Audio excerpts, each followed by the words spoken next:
Saludos, os doy la bienvenida a este vuestro canal. Bueno, pues hoy, si Dios quiere, voy a seguir comentando algunas de las citas del libro La gravedad y la gracia de Simone Weil. Había dicho que la religión como fuente de consuelo es un obstáculo para la verdadera fe. En ese sentido, el ateísmo es una purificación. Fijaos, se me olvidó de recordar ese capítulo de Dostoyevsky, de la confesión de Stavrogin, el capítulo titulado Con Tijón o Con Tillón, capítulo censurado, ¿no? Sobre ese capítulo hice un vídeo que está también en este mismo canal. Y bueno, ahí nos explicaba Tijón cómo el ateísmo verdaderamente, lo mismo, exactamente la misma idea que está compartiendo Simone Weil. El ateísmo permite trascender todas esas ideas negativas que de la fuente de vida, que del creador, todas esas proyecciones antropomórficas que hemos hecho con respecto a esa idea que está en todas las mentes y que llamamos Dios. Entonces os invito a que leáis ese capítulo tan crudo de la novela Los hermanos Karamazov. La imaginación trabaja permanentemente para tapar cualquier fisura por donde pasaría la gracia. Ya os comentaba que la imaginación para Simone Weil generalmente tiene una intención negativa, ¿no? La intención de compensar la falta de aceptación de la verdadera vida, de aceptación de la creación y de aceptación en nosotros del hecho de que somos partícipes de esa creación, de esa armonía universal. Para compensarla, pues activamos la imaginación y esa misma imaginación impide que el Espíritu Santo opere en nosotros. El pecado contra el Espíritu Santo, ¿no? Del cual nos habla en los Evangelios, que es el único, del cual no podemos ser perdonados. No podemos ser perdonados porque siempre que estamos ahí no puede darse el perdón. La imaginación puede calmar el vacío. Es un parche para no hacernos conscientes, para querer desactivar cierto dolor, cierta contrariedad que pudiera elevarnos, iluminarnos, hacernos conscientes, despertar a una nueva realidad. El tiempo es una imagen de la eternidad, pero al mismo tiempo es un sucedáneo de ella, al mismo tiempo es un sucedáneo. Este mundo refleja todas las verdades de la creación, pero al mismo tiempo no son más que un reflejo, nunca mejor dicho, no son la creación en su verdad, en su belleza, en su infinitud, en su eternidad. Renuncia al tiempo. La renuncia al pasado y al futuro es la primera de las renuncias. Fijaos cómo esto nos evoca a textos de la nueva espiritualidad, ¿no? Eh, que nos invita a vivir en el presente, a abrazar el eterno presente de la vida.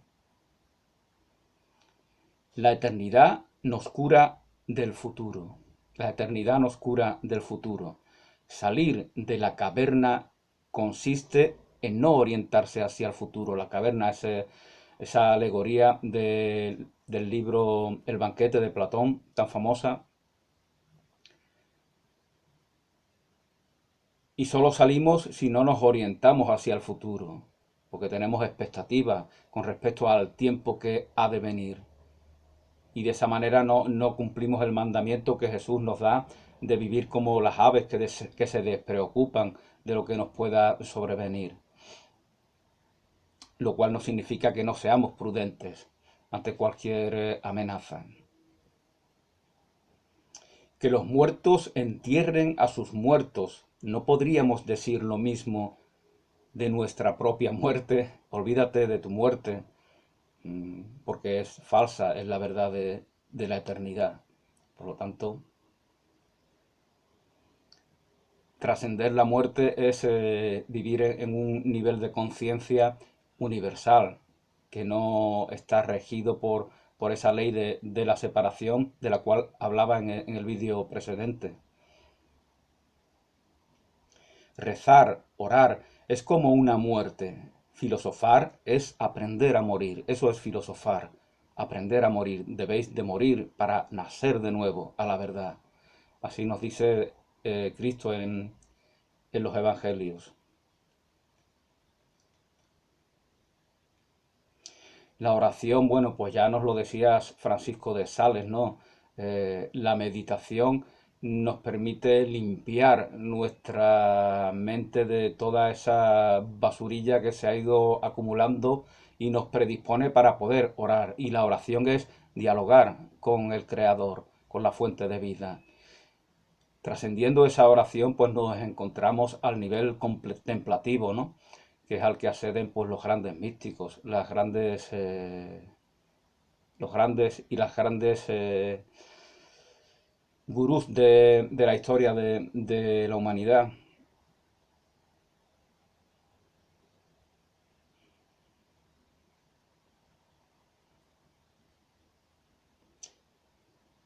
Si uno desciende completamente dentro de sí, si uno desciende completamente dentro de sí mismo, se encuentra lo que se desea. El deseo, como ya os comentaba en el vídeo anterior, tiene una connotación positiva en esta obra de Simone Weil, porque nos habla de un auténtico deseo, de ser lo que verdaderamente somos, que está, lo podemos abrazar a través de ese descenso, utilizando esta misma cita, ¿no? Si uno desciende completamente dentro de sí mismo, se encuentra lo que se desea verdaderamente. Quien no tiene a Dios en sí mismo no puede sentir su ausencia. Quien no tiene a Dios en sí mismo no puede sentirse ausente de Dios, no puede sentir su ausencia. Dios mío, ¿por qué me has abandonado? Lo dice Jesús porque tiene a Dios dentro de sí. Y es propio de cualquier ser humano experimentar ese tipo de contrariedades, el sentimiento de que Dios nos abandona. Si lo experimenta el Maestro Jesús, obviamente no vamos a dejar de experimentarlo todos los que no somos Él. Sobrevivir es el único apego cuando todos los apegos se sustituyen por el de sobrevivir. Cuando todos los apegos se sustituyen por el de sobrevivir, ese es el único apego. Ya nos comentaba cómo apego es negación de Dios, negación de la creación, negación de nuestra verdadera identidad. Los benefactores despiertan el yo dormido de los que sufren, un despertar doloroso que les hace odiar al que lo ha provocado. Cuando haces un bien ante una persona que está en una situación de desesperación, es muy posible, como dice Simone Weil, que esa persona te odie porque estás despertando un dolor intenso dentro de sí. Eso le pasa, por ejemplo, a mm, estos grupos que se forman para ayudar a los que viven en la calle, pues deben de estar predispuestos estas personas, estos benefactores, para saber que esos mendigos callejeros pueden reaccionar de manera violenta hacia ellos, no con gratitud. Porque al fin de cuentas el servicio material no es el verdadero servicio. El servicio que le hacemos a los que están en esa situación de extrema necesidad es algo inmaterial.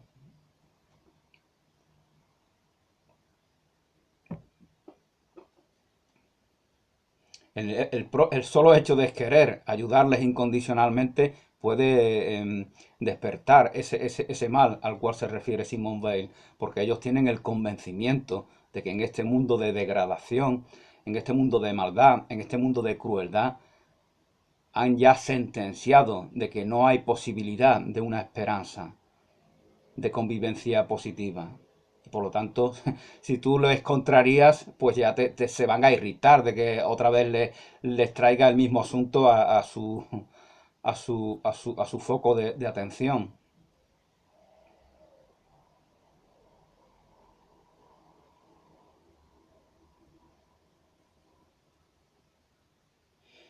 El espacio, el tiempo y la materia nos protegen, el espacio, el tiempo y la materia nos protegen de la luz de Dios, nos protegen, entre comillas, de la luz de Dios. El espacio, el tiempo y la materia nos impiden reconocer algo que trasciende esas ilusiones, porque incluso desde la perspectiva de la física cuántica no son realidades de por sí.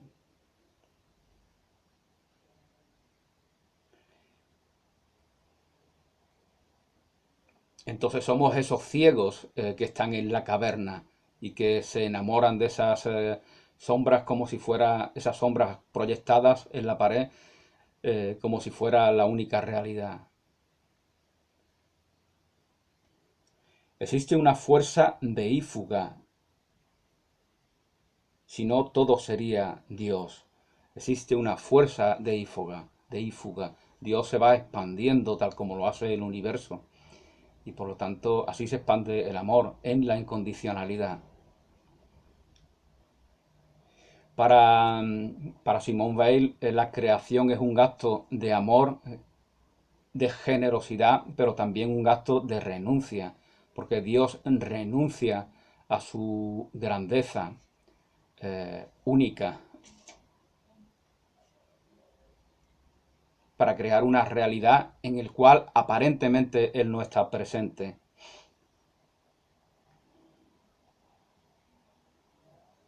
Existe una fuerza deífuga, si no todo sería Dios. Dios renuncia a ser todo. Dios renuncia a ser todo. Ahí está nuestra libertad.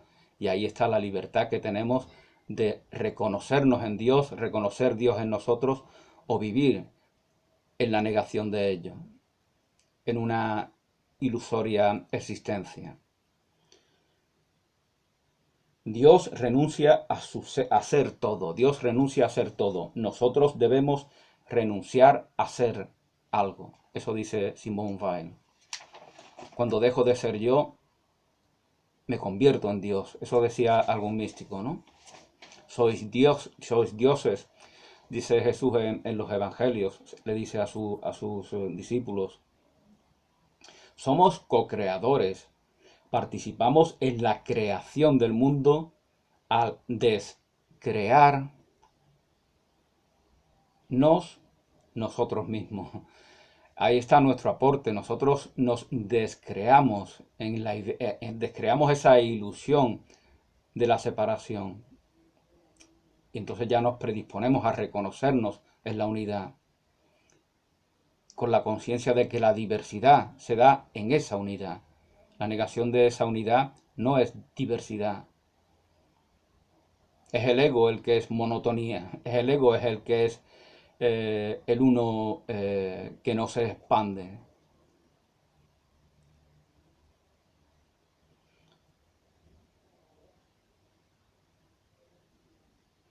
Estamos invertidos. Restablecer el orden es deshacer dentro de nosotros la criatura. Ya lo dice en Curso de Milagros, ¿no? El mundo es la creación invertida, algo así. Así lo mismo ya decía Simone Weil. Estamos invertidos. Restablecer el orden es deshacer dentro de nosotros la criatura que se ve separada de sus semejantes, de Dios, de la verdad, de la vida, de la belleza, de la plenitud. El pecado es una inversión de la jerarquía. Eso es el pecado, una inversión de la jerarquía. Hay que ver qué significa jerarquía en el argot de la filósofa. Y está en relación con el servicio, evidentemente, y está en relación con el amor, y está en relación con la armonía, no está en relación con la desigualdad. La inversión es el primer acto en esta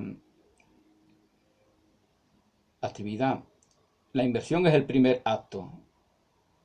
El pecado es una inversión de la jerarquía. La inversión es el primer acto. El segundo, la conversión. Tras la inversión debe de darse la conversión.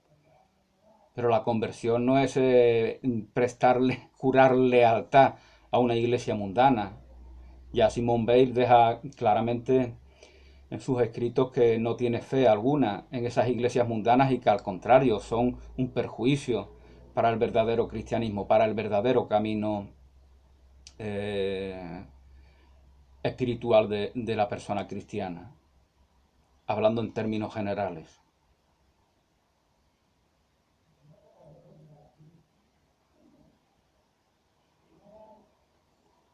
Debemos morir para liberar la energía apegada. Debemos morir para liberar la energía apegada con el fin de poseer una energía libre, susceptible de armonizarse a la verdadera filiación de las cosas, a la verdadera filiación de las cosas.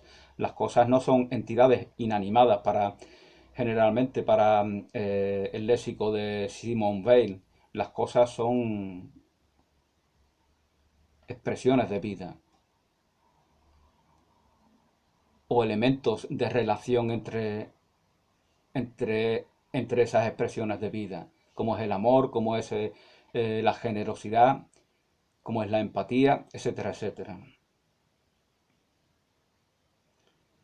No hay que desear la desaparición de nuestras miserias, sino la gracia que las transfigure. No hay que huir del dolor, sino que hay que buscar la comprensión de por qué se da ese dolor. Y es la gracia, según Simone Weil, lo que nos permite que se dé esa comprensión y que se dé esa transformación en ese dolor. Hay alegría perfecta e infinita en Dios. Solo Dios es bueno. Hay alegría perfecta e infinita en Dios. Que yo participe o no de esa alegría no le afecta. La inmensidad, la intensidad, la expansión del amor incondicional que supone Dios no se ve afectado por las miserias de mi propia vida segregada, de la vida y de mis semejantes. Esa es la alegría perfecta e infinita de Dios. Obviamente, si esto es un valle de lágrimas, pues esa alegría perfecta e infinita no se está manifestando en este mundo. Pero no quiere decir que no sea verdad.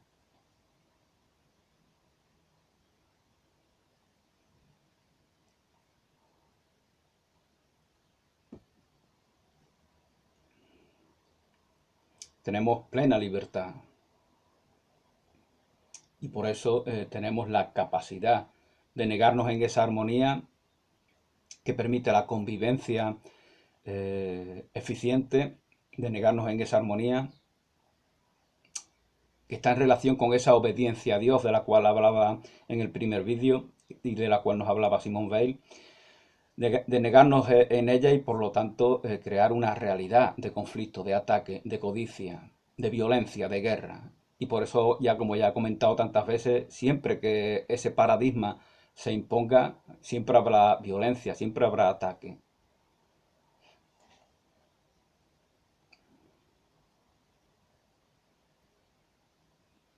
Aquel que nos ha creado sin nosotros, aquel que nos ha creado sin nosotros, no nos salvará sin nosotros. Hay que tener ese deseo, utilizando el lenguaje de Simone Weil, esa voluntad de armonizar nuestra propia voluntad con la voluntad del Creador.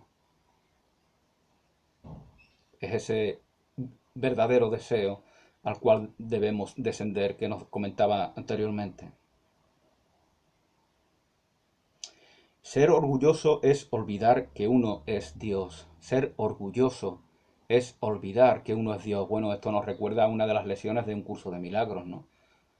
Ser orgulloso es olvidar que uno es Dios. La humildad es la negativa, el rechazo a existir fuera de Dios. La reina de las virtudes. La humildad es aquí, como ya os comentaba, humildad tiene una connotación positiva. Soy humilde porque rechazo mi aparente existencia fuera de Dios. Y esa es la primera de las virtudes, según Simone Weil.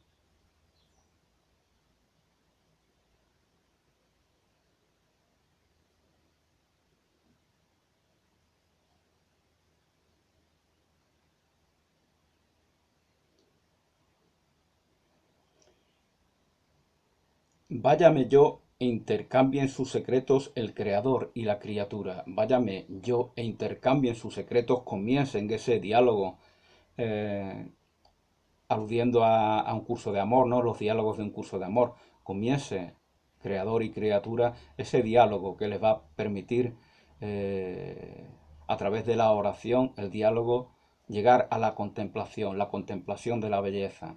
La contemplación en el sentido místico no es una quietud que no produce fruto, sino que es la expansión del amor incondicional. Hay que socorrer al prójimo con Cristo, no para Cristo. Hay que socorrer al prójimo con Cristo, no para Cristo. No hay que tener la idea de salvarse a sí mismo, de crecer uno mismo en un camino espiritual, en una progresión determinada. No podemos fabricar algo que sea mejor que nosotros. Bueno, ya lo dice Jesús, no puedes medrar más de lo que ya eres. Dios te ha dado ya toda tu plenitud, toda la plenitud. Por lo tanto, no puedes aumentarla. Si crees que puedes aumentarla, es que una mentalidad de carencia está rigiendo tu vida cotidiana. Se trata de expandir, de expresar, de manifestar, de compartir tu abundancia, no de negarte a ella y querer trincarla desde afuera para adentro. En la oración no hay que tener presente ninguna cosa particular. La oración no es petición desde la carencia. Pedid y se os dará, ¿no? Nos dice Jesús, porque ese pedir es desde la conciencia de la abundancia. Como decía una señora en una ocasión, ¿no? Estaba esperando el autobús y yo también, y dijo, ay señor, dice la señora, ay Dios mío, que venga el autobús. Y miró y entonces vino, ¿no? Y la señora dijo, todo me lo da el Señor, porque esa mujer vive en una conciencia de que las cosas que pide se le dan, porque ha trascendido la ilusión del tiempo. Entonces hay algo en ella que sabe que el autobús va a venir y por lo tanto conecta con ello y efectivamente, gracias a Dios, el autobús viene y ella expresa su gratitud al Creador. Tiene una explicación racional este hecho, ¿no? Y esta mujer pues vive siempre en esa conciencia. Y esto está en relación con lo que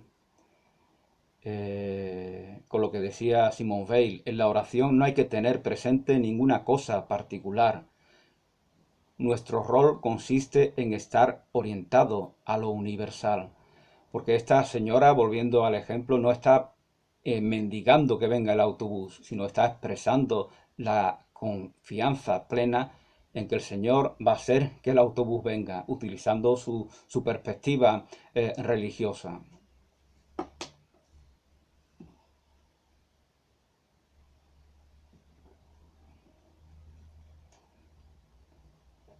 Nuestro rol consiste en estar orientado a lo universal. Energía finita y tentación. Empoderamiento.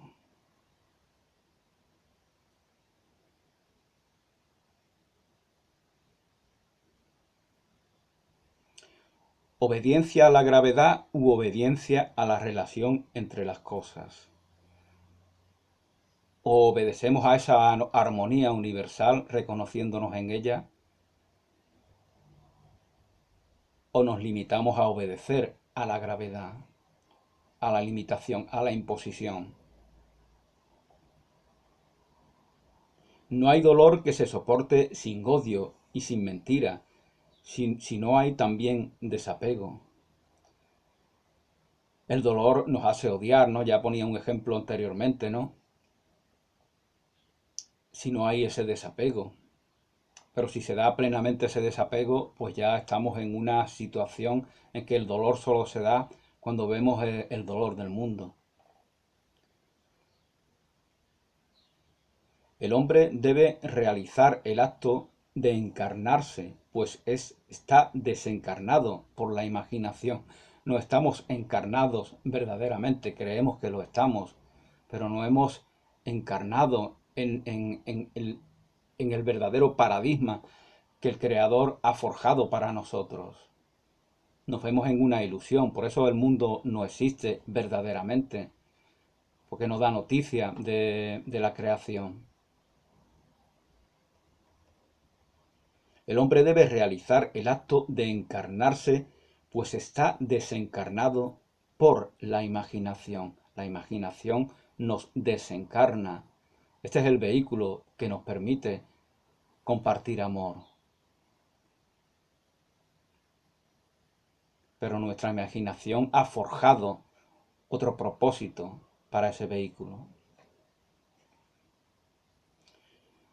Transposición. Creer que uno se eleva, pues nosotros, pues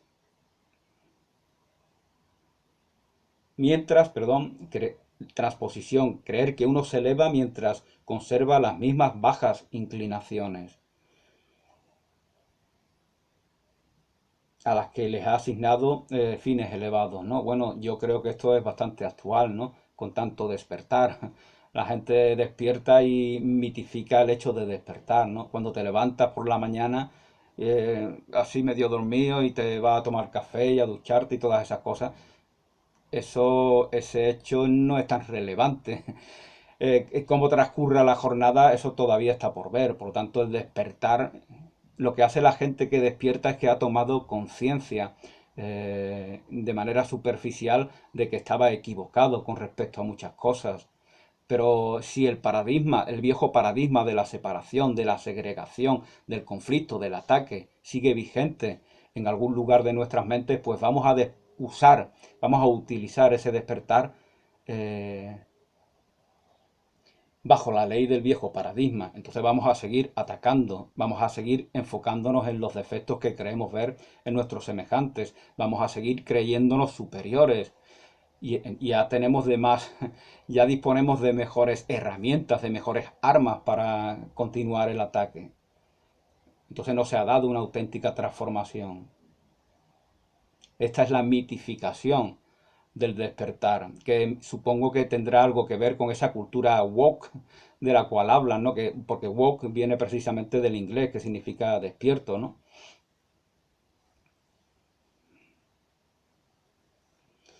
Por el contrario, uno se elevaría atribuyendo elevadas inclinaciones a fines bajos. Por el contrario, si en estas miserias mundanas sabemos ver un propósito elevado, entonces nos elevamos nosotros también. Esto me recuerda un poco al cuento de León Tolstoy, ¿no?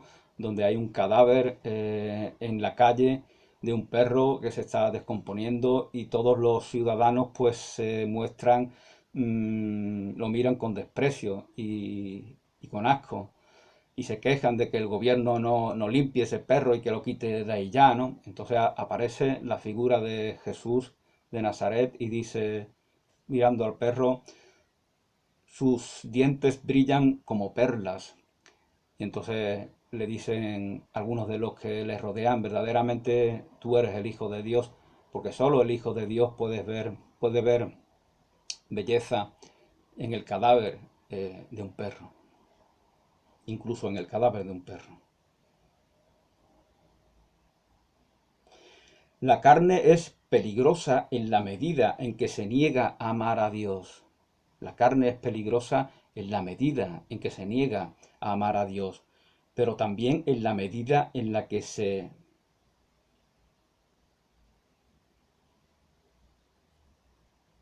entromete en el acto de amarle. Pero también en la medida en la que se entromete en el acto de amarle, también en esa medida es peligrosa, porque la carne no es amor. Toda la psicología de Freud está imbuida por el mismo perjuicio al que tiene por misión combatir. Fijaos la crítica al freudismo. Toda la psicología de Freud está imbuida por el mismo prejuicio al que tiene por misión combatir. Esa obsesión sexual que se da en el mundo y que Freud supuestamente debe combatirla, también está en la propia terapia que Freud quiere aplicarle a ese problema. Por lo tanto, el problema incluso puede magnificarse. Y eso es precisamente lo que hoy vivimos, ¿no? Con las mafias de la prostitución, con la pornografía, con la degradación en temas sexuales. Como la sexualidad es una vía a través de la cual muchos expresan esa violencia arraigada en sí mismos, ¿no? Y mientras que el paradigma no cambie, esto va a continuar así. Eso es como ya os comentaba en algún otro vídeo.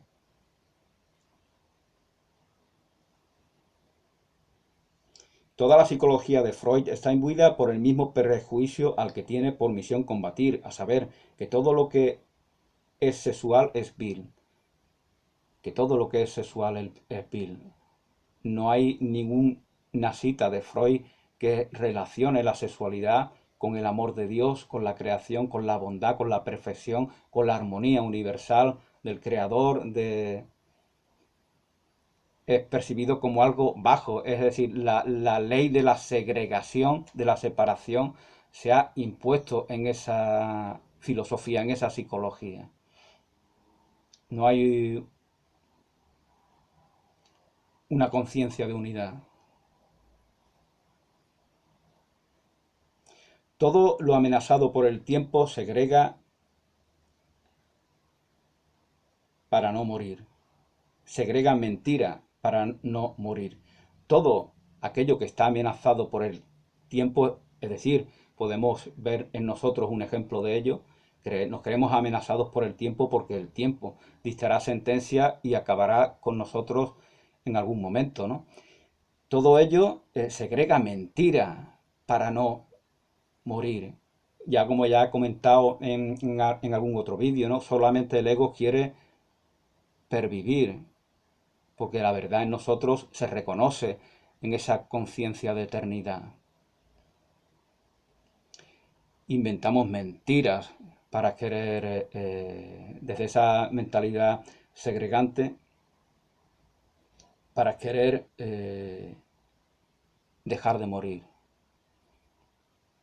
La cruz de Cristo es la única puerta del conocimiento. La cruz de Cristo es la única puerta del conocimiento. Ya había dicho en alguna ocasión que la cruz simboliza al ego, pero también simboliza la condición humana, donde la horizontalidad representa este mundo, donde no se puede dar una progresión verdadera, auténtica, mientras que la horizontalidad, pues la verticalidad, perdón, simboliza esa elevación que en la horizontalidad de por sí no puede darse. Por lo tanto, debemos de coger esa cruz con su simbolismo, cargárnosla y seguir al Maestro. Eso se nos dice en los Evangelios.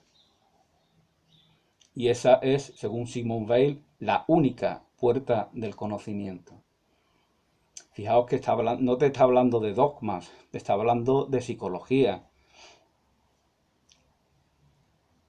La idolatría proviene del hecho de que teniendo sed de bien absoluto no poseemos la atención sobrenatural ni tenemos la paciencia natural para dejar que esta atención sobrenatural crezca, se desarrolle, prospere.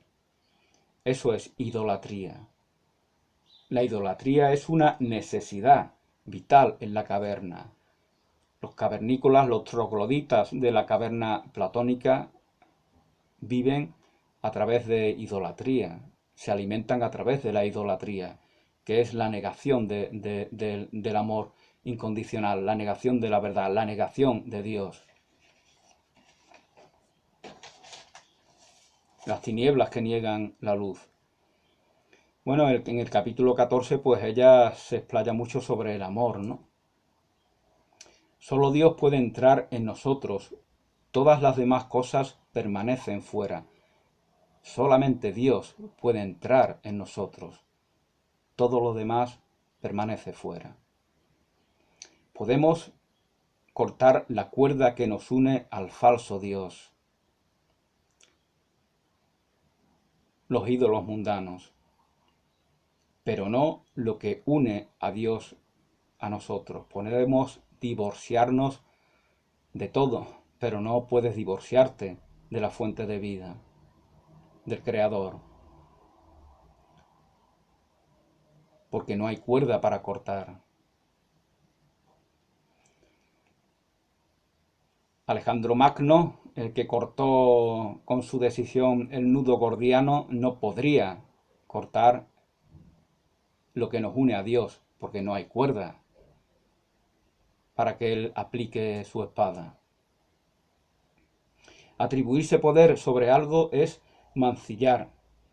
Atribuirse poder sobre algo es mancillar. Poseer es mancillar. La posesión es mancillación, mancilla sobre aquello que se posee y sobre el propio que cree poseer. Hay que preferir el infierno real al paraíso imaginario. El amor es una orientación, no un estado del alma. Cuando estamos en el amor, estamos orientados, hemos encontrado ese camino estrecho y transitamos por él. No se trata de un estado del alma, según dice Simone Weil. Las obras de arte son el único consuelo. Eso es lo que nos da a entender Simone Weil. El único consuelo verdadero es el del arte. Pero el arte, tal como lo dice el barrendero de Momo, el libro de Michael Ende, que barre la ciudad con arte, tiene una mentalidad de artista para una actividad tan rudimentaria como es barrer la ciudad. Si encuentra incluso en eso arte, es porque verdaderamente es un artista. Y porque el artista es un estado de conciencia. El arte es un estado de conciencia. Lo que pasa es que en esta mentalidad occidental, en esta ley de separación que nos impone su credo, en esta religión atea de Europa, se percibe el arte como una especie de beneficio exclusivo de unos cuantos. Solo unos cuantos son artistas. Pues eso es lo propio del clasismo europeo. Solo unos cuantos son privilegiados. Solo unos cuantos están arriba. Solo unos cuantos pueden. Solo unos cuantos saben. Solo unos cuantos acumulan mucho, etcétera, etcétera, etcétera. Por eso, mientras que rija esa ley de segregación, ese solo unos cuantos seguirá rigiendo en todos los ámbitos. También en la concesión que se tiene de la creación artística. Porque el artista la voluntad del artista es emular al creador, al gran artista. El arquetipo del artista es el propio Dios, el propio creador, el hacedor.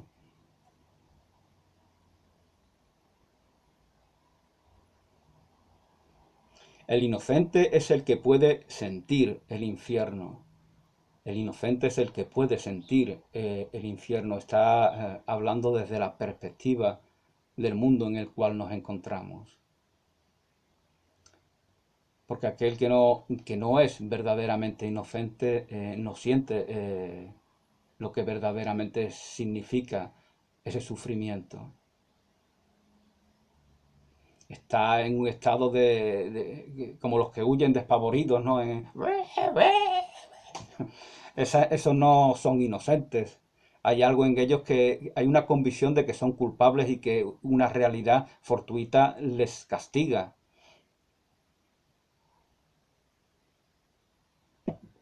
Y desgraciadamente el común de las personas tendemos a comportarnos así, ¿no? Porque no nos reconocemos como inocentes.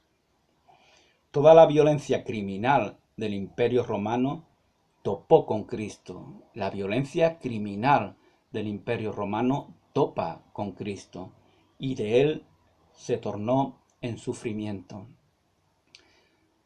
El Imperio Romano, esa violencia criminal, podemos ahora verla en esos extremistas no islámicos que degüellan a todo tipo de personas al grito de Alá es grande, con el convencimiento de que es la voluntad del propio Creador el que se ejecute a esos infieles. Pues de manera similar operaban los soldados romanos con esa crueldad, con esa indiferencia ante el sufrimiento de sus semejantes. Da igual que sea en nombre de Roma o en nombre de Alá. La crueldad, la indiferencia, la insensibilidad es la misma.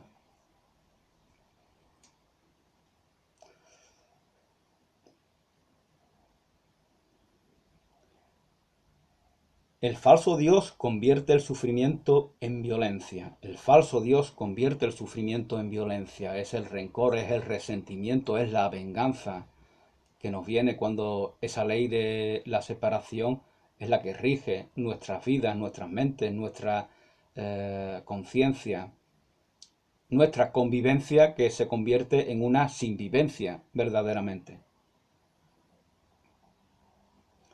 El falso Dios convierte el sufrimiento en violencia. El Dios verdadero convierte la violencia en sufrimiento. Es el dolor del cual también hablaba, por ejemplo, Oscar Wilde en su último libro de Profundis, ¿no? Sobre el cual hice también un vídeo. Ese dolor que nos hace conscientes del sufrimiento del mundo, que nos permite elevarnos a una realidad que trasciende ese sufrimiento. Es la verdadera compasión y la verdadera caridad. El sufrimiento reductor es la sombra del bien, puro que se desea.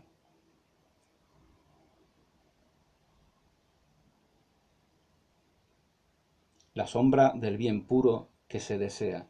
El sufrimiento, sufrimos verdaderamente, ya vuelvo a repetir cómo Simone Weil tiene su propio léxico. Sufrimiento está en relación con la compasión, y ese sufrimiento es como una sombra del bien, de ese bien del cual os hablaba al principio del vídeo. Lo encontramos descendiendo hacia nuestro interior, y el sufrimiento es una sombra de él.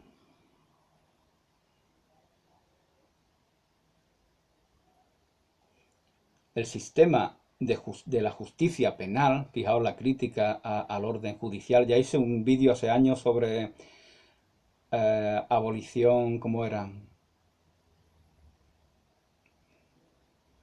Abolicionismo penal o algo así. Y bueno, en relación con ello, pues nos dice Simone Weil que el sistema de la justicia penal se ha contaminado del mal sin purificación compensadora. Este mal que se da en el mundo, la propia justicia mundana se contagia de él. El sistema traspasa al condenado el mal del sistema penal. Y una vez que ha recibido el sistema este mal, sus condenas con respecto a los condenados son la proyección de ese mal, con lo cual no se les está librando del mal en que viven, sino que se le está proyectando otro mal. El sistema penal no puede hacer daño a los criminales insensibles.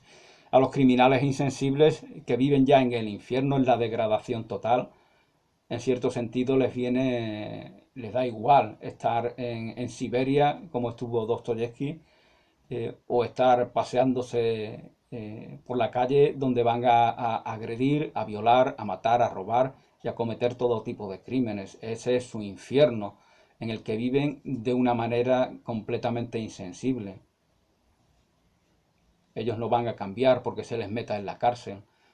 En la cárcel, pues, sus compañeros reclusos, pues a lo mejor podrán sufrir su mal, es decir, que ese mal va a seguir activo. La pureza es invulnerable en el sentido de que ninguna violencia la puede volver menos pura. La pureza es invulnerable. Ninguna violencia puede volverla menos pura. Pero es eminentemente vulnerable. Fijaos esta paradoja, que solamente a un nivel de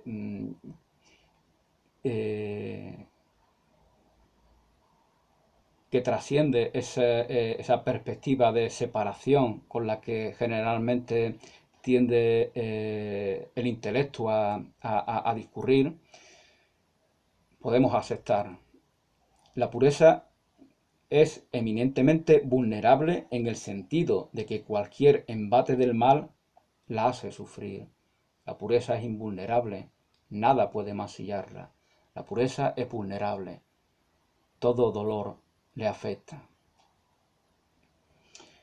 Suscribo el sentimiento de Iván Karamazov. Sobre ese sentimiento ya habló Albert Camus en su libro El hombre rebelde, y se refiere a cuando dice Iván Karamazov, que representa el ateo, el agnóstico, el escéptico, pero profundo, ¿no? Que esto está en relación con lo que antes comentaba del capítulo de Contijón, ¿no? De la confesión de Stavroguin, cuando se nos dice que el ateísmo nos permite purificarnos de toda concesión antropomórfica de Dios, de toda proyección que hacemos de nosotros, de nuestra propia basura mental, digamos, sobre la imagen de Dios. El ateísmo nos purifica en ese sentido. Cuando se es verdaderamente ateo, la mayoría de los ateos no son ateos en este sentido. Son cínicos, les quieren zaherir, quieren que se les ilumine, o simplemente lo que antes os comentaba, lo que he comentado tantas veces, el ateísmo es la religión normalizada en las naciones de Occidente. Por lo tanto, ellos creen que la virilidad está en proclamarse ateos, y que la fe está en relación con la debilidad, está en la relación con la ilusión. Así es como ellos, aunque nunca hayan verdaderamente cuestionado esto, así ellos aceptan lo que se les ha impuesto. En el fondo, esa aceptación de lo que se les impone está en relación con lo que se ha hecho durante tantos siglos, cuando se nos impone una religión y todos los fieles se limitan pasivamente a expresar una lealtad que no incluye un auténtico camino espiritual, una auténtica progresión interior. Suscribo el sentimiento de Iván Karamazov. La lágrima de un niño no merece toda la armonía universal. La lágrima de un niño, dice Iván Karamazov, es una realidad que podemos contemplar. Por lo tanto, vale más, dice Iván Karamazov, que toda esa armonía universal de la cual nos hablan los místicos. Pero a esto su hermano, Alyosha creo que se llamaba, le replica que que está en el verdadero sentido, una posición adecuada para comprender a Dios, en el sentido de que Dios efectivamente no está en este mundo donde se da esa lágrima de ese niño. es nuestra creación, es lo que nosotros hemos forjado sin Dios. Por lo tanto, Iván Karamazov lo hace con la intención de negar a Dios. Sin embargo, para su hermano lo que está haciendo es lo contrario, es afirmarlo verdaderamente, afirmarlo en el sentido de que efectivamente en este valle de lágrimas, en este mundo de crueldades, de injusticia, de codicia, de guerra, de maldad, de crueldad, no está Dios. Por lo tanto, no nos queda otra que responsabilizarnos nosotros de cómo es este mundo. El bien da realidad a las cosas, el mal las despoja de realidad. El bien da realidad a las cosas, el mal las despoja de realidad. La contemplación de la miseria humana te arrebata hacia Dios. La contemplación de la miseria humana te arrebata hacia Dios.